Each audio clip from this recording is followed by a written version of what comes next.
Hey there, folks. Tonight, we're diving into the murky waters of credit cards. They're marketed as the ultimate tool for convenience and financial freedom.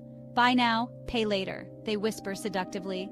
But behind those shiny plastic promises lies a darker truth. Credit cards are designed to entice you, trap you, and bleed you dry with fees and interest if you're not careful. We're here to expose the dirty tricks banks don't want you to know and arm you with the knowledge to fight back.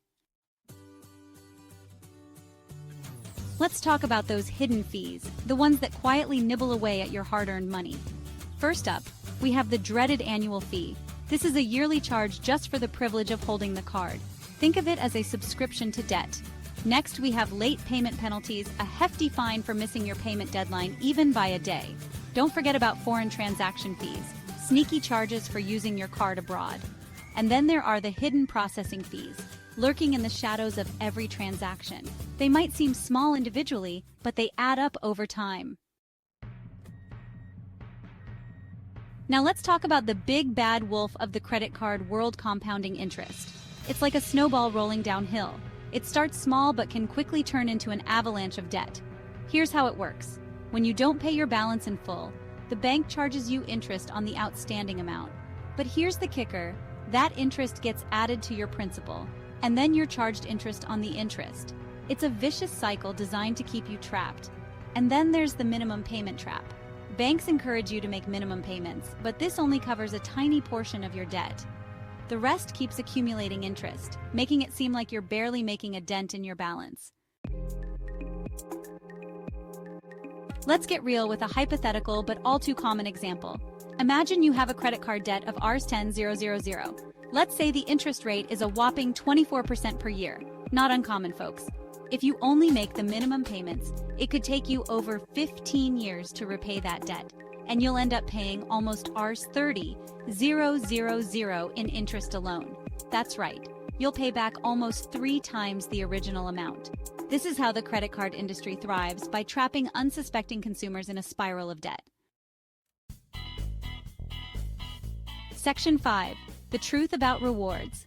Don't be fooled by the glitter.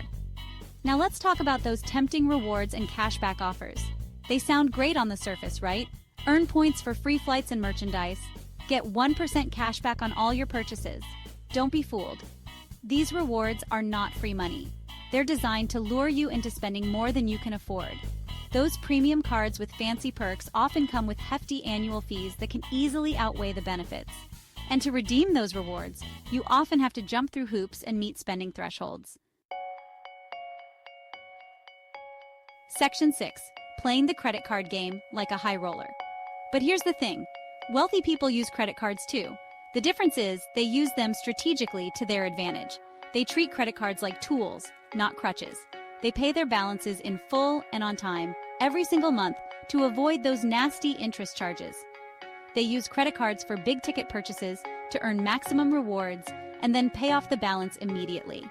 And they choose their cards wisely, opting for no-fee cards with high rewards rates. Section 7. Are you a victim of credit card tricks? So how do you know if you're falling prey to these credit card tricks? Do you find yourself constantly struggling to make minimum payments?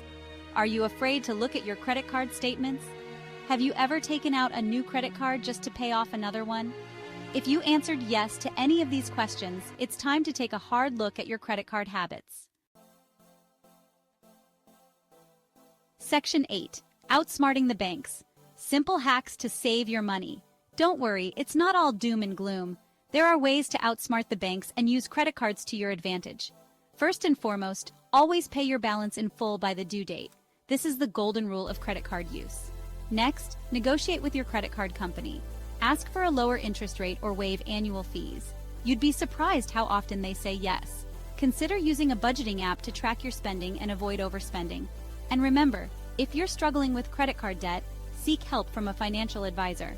They can help you create a plan to get back on track. Section 9. Take control of your finances. A final word.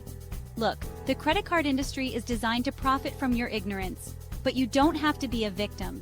By understanding the tricks and traps, You can take control of your finances and use credit cards to your advantage. Remember, knowledge is power. That's our show for tonight. Don't forget to like, subscribe, and smash that notification bell. And as always, stay informed, stay vigilant, and don't let the banks win.